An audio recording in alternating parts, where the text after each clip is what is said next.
अपने पति को खिलाएगी, तो सदाचार से रहेगी, तो समय आने पर उसको उत्तम संतान की प्राप्ति हो जाएगी।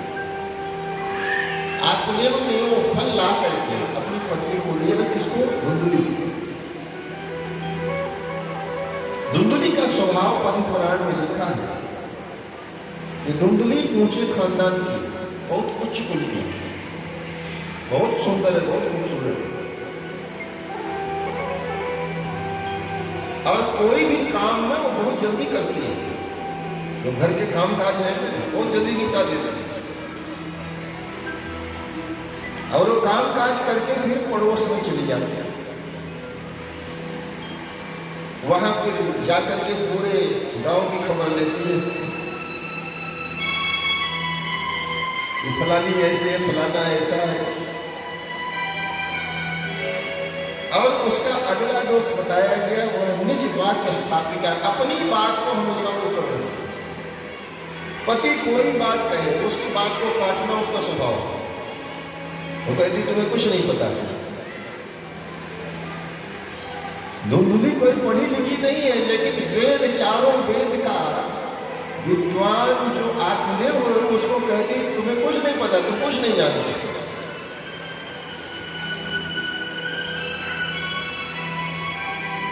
और देवियों के पास एक और शब्द होता है कि तुम मुझे नहीं जान पाए, तुम मुझे नहीं पहचान पाए, इतने दिन साथ रहने के बाद भी तुम मुझे नहीं समझ पाए।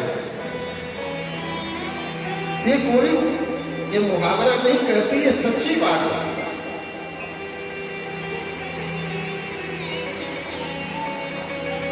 अपनी बात को ऊपर रखना धुंधुली का स्वभाव है।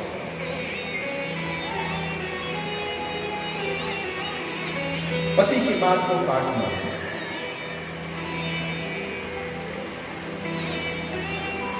आत्मदेव ने लाकर के फल दिया और कहा कि इस फल को खा लो तो तुम्हें संतान हो जाए। तो पत्नी ने, धुंधुली ने आत्मदेव को डांट दिया। उसने कहा रख दो,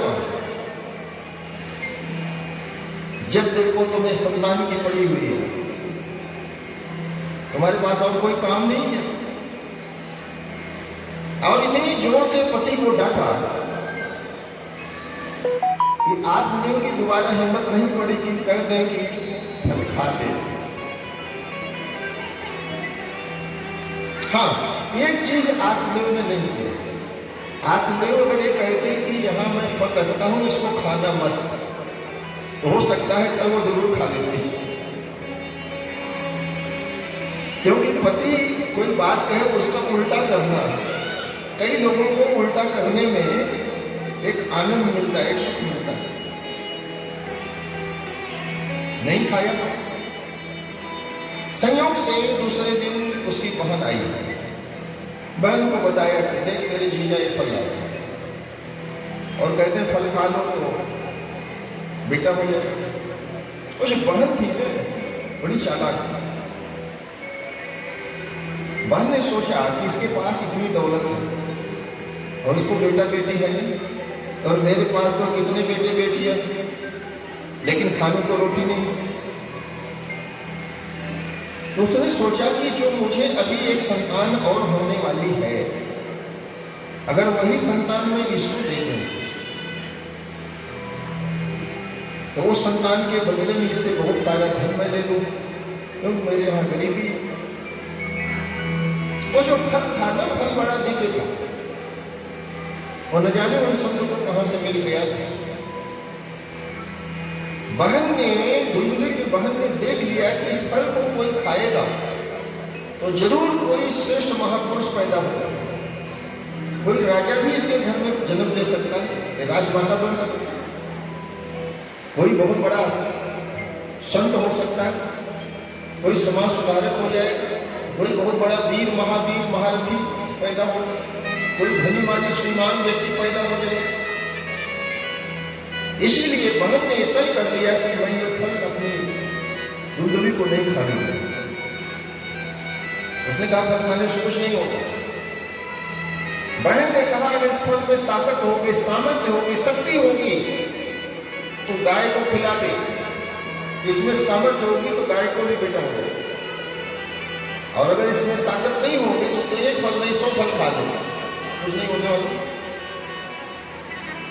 बहन ने कहा तू गाय को खिला करके परीक्षा कर ले। और रही बात कोई संतान चाहिए ना, उसने कहा कि मुझे 2 महीने की संतान मेरे पेट में, और यह जब समय आएगा तो वो संतान मैंने, जब मुझे संतान हो जाएगी 9-10 महीने में तो तेरे को मैं दे दूंगा। तब तक तू अपने पति को यही बताना कि मैंने फल खा लिया है, और इस ढंग से पूछना, बैठना, खाना पीना, सोना, जगना कि तेरे पति को लगे कि तेरे को संतान होने